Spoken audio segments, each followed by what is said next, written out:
Hi it's Mr. CHEN-KE here. I wanted to make a video for you guys today in which I sort of walk you guys through the Gothic genre again. It's been a while since we've looked specifically at the conventions and elements that we find in Gothic literature, and seeing as we're introducing our comparative text, the 2011 movie adaptation of Jane Eyre this week, I thought it'd be a good idea for us to take a step back and just refresh our memories on what Gothic literature is all about. So whenever you see this little pencil icon in the corner of your screen, that is a little bit of a tip that you want to start taking notes based on the content on each of the slides. But today we're going to begin with motifs. So a motif is an element or an idea that recurs throughout the work of literature.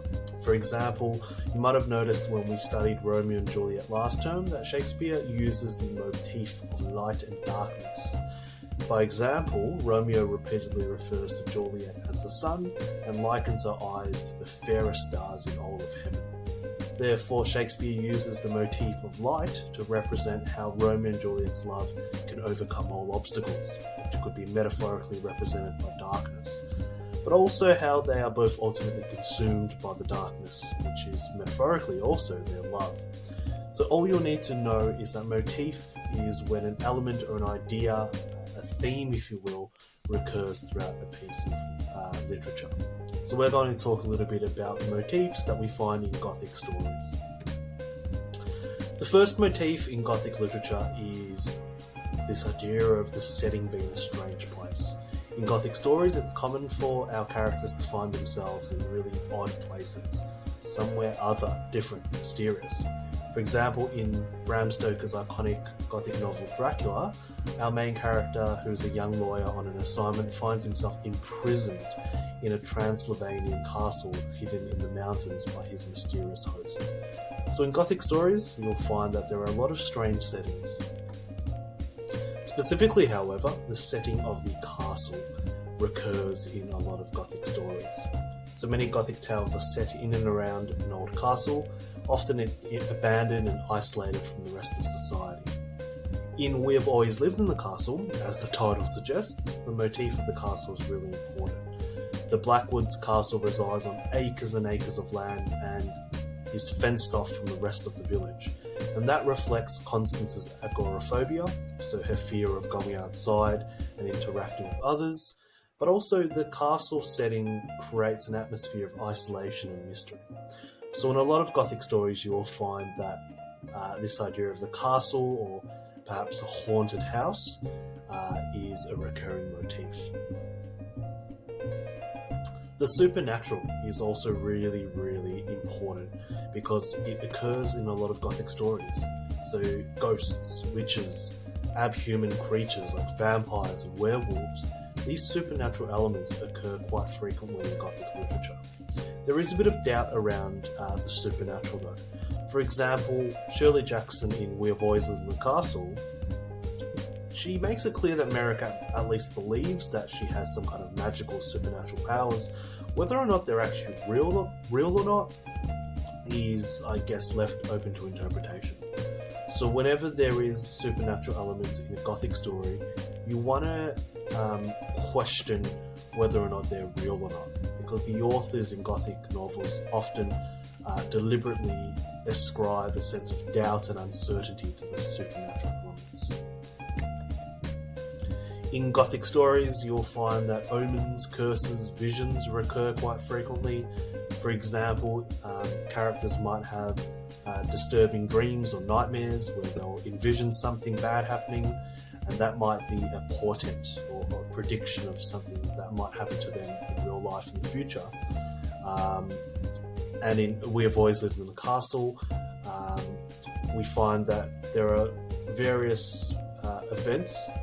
For example, Merricat's cat Jonah starts acting weirdly, Constance starts contemplating going outside for the first time in 6 years, the failure of Merricat's magic. Remember, she tries to nail the book onto the tree, as you can see on your screen, and it falls off one day. All these events point to the arrival of Charles. It's sort of like a bad omen. we as readers start to realise that Charles is bringing some sense of evil to the Blackwoods' lives. So omens, curses, and visions are oftentimes seen in Gothic stories. In Gothic literature, there will often be the stock character called the woman in distress or the damsel in distress. This is one of the archetypes that we learnt about last week. So in a lot of Gothic stories, the main character is a female and she's often terrified, abandoned by others, left alone, and doesn't have a protector. Traditionally, Gothic stories paint women in a really problematic light. They're always lonely, pensive, and they're often oppressed by others, so their sufferings are often more pronounced. And because they're often the protagonist of the story, we as readers are made or positioned by the author to sympathise with them. In CHEN-KE, which is our comparative text to We Have Always Lived in This Castle, you'll realise that the protagonist really very much fits this motif. Finally, in a lot of Gothic stories, you'll find the motif of the tyrannical man. This is often a male character that possesses all of the power. There might be a king, the lord of a household or manor, a father or a guardian, and this recurring character often oppresses females and demand that they do something intolerable. In a lot of stories, we find that this oppressive man commands the female character to marry someone that she doesn't love, sometimes the powerful man himself, and also commit a crime. In We Have Always Lived in the Castle, Charles Blackwood very much fits this motif of the tyrannical oppressor. Other common Gothic elements include mystery in suspense, so you'll realise that a lot of Gothic stories really play on those two elements, and also high emotion. Characters in Gothic stories, such as Meerkat, are often overcome by anger, sorrow, surprise, and especially terror. So a lot of the characters are highly emotional and quite volatile. In Gothic stories, you'll often find archetypes. So these are characters that are instantly recognisable because they have a set of qualities or traits that we all know of. Think of them as your stereotypical stock characters. In Gothic stories, we have 5 main archetypes. The ingenue, which is often known as the damsel in distress. That's the woman who is often saved by the archetypical hero. We also have the archetype of the monster. So in We Have Always Lived in the Castle, the stereotypical monster character is probably best embodied by Charles. We have the mad woman in the attic. In Castle, we don't really have a mad woman, we have more so a mad man, probably Uncle Julian. He's lost his grip on reality because of the poisoning. And remember the creepy old house from last week as well. Even though that's not a character per se, it almost is personified. So it almost acts as if it is a character, just like Meerkat, Constance, Charles, Julian in the story. So just remember that in Gothic stories we have stereotypical characters, what we call archetypes, and these 5 are the ones that you need to know. If you need a bit more detail, just revisit the slides from last week. We'll finish off today Year 10s by looking at tropes. Tropes sounds like a fancy word, but all it refers to are the common conventions in a particular genre of art or literature. In simpler words, or in layman's terms, a trope simply refers to anything that gets used often enough in a story to be recognised. So for example, we know that a trope in superhero movies is superheroes often wear capes. So we associate capes with superheroes. That's a trope in like Marvel and DC films.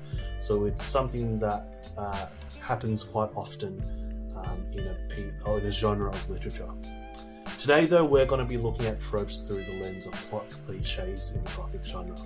So things that often happen in Gothic stories to do with the plot. Okay. In a lot of Gothic stories, you'll notice that somewhere in the storyline is what I'm going to call the fall. So there's usually a fall from grace or prosperity that impacts the protagonist, usually the ingenue. So you'll notice Constance Blackwood probably fits that damsel in distress stereotype or archetype the best in Castle. She is the victim of the fall.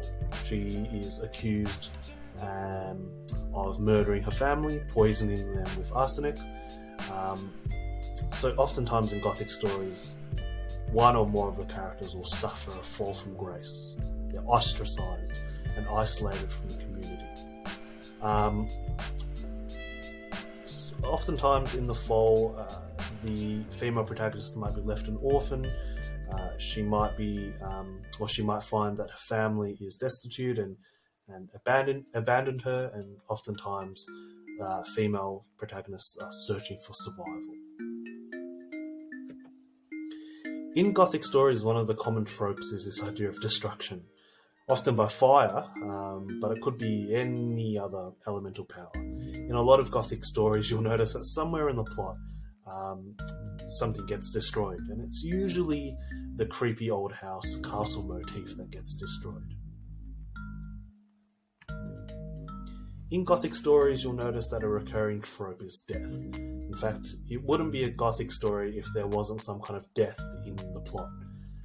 It's a constant companion, if you will, in all Gothic stories. Death often sets the story into motion. For example, in All We Have Always Lived in the Castle, it is the death or the merciless slaughter of most of the Blackwood family that sets the events of present day into motion.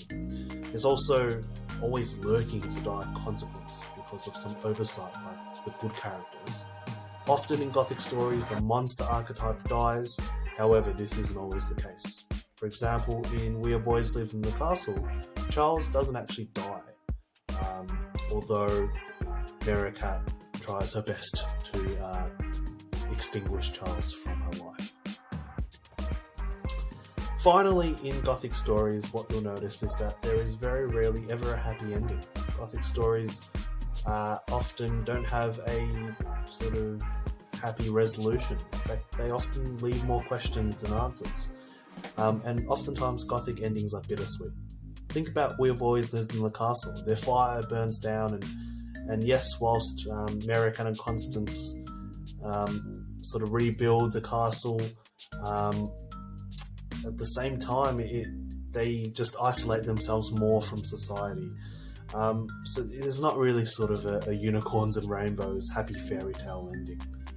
In Gothic stories, the monster might be destroyed, the hero and the ingenue might be reunited, but if you ever think a Gothic story ends happily, I would encourage you to look again. They very rarely do. So Year 10s, I hope this video has given you guys a better understanding of the Gothic genre and the common elements, motifs and tropes that occur in Gothic stories. This week we will be introducing Jane Eyre, which is our comparative text to We Have Always Lived in the Castle, and I hope you guys enjoy watching the film, and I hope you guys are starting to see some of the similarities and differences between the two films as well, the two texts, as well, which will really help when we write our comparative essay in a few weeks' time. So if you have any questions this week, please fire me an email, comment on our Google Classroom stream. Otherwise, hope you guys found this video helpful, and I'll see you guys on Wednesday. Thanks so much, Year 10s. Bye-bye.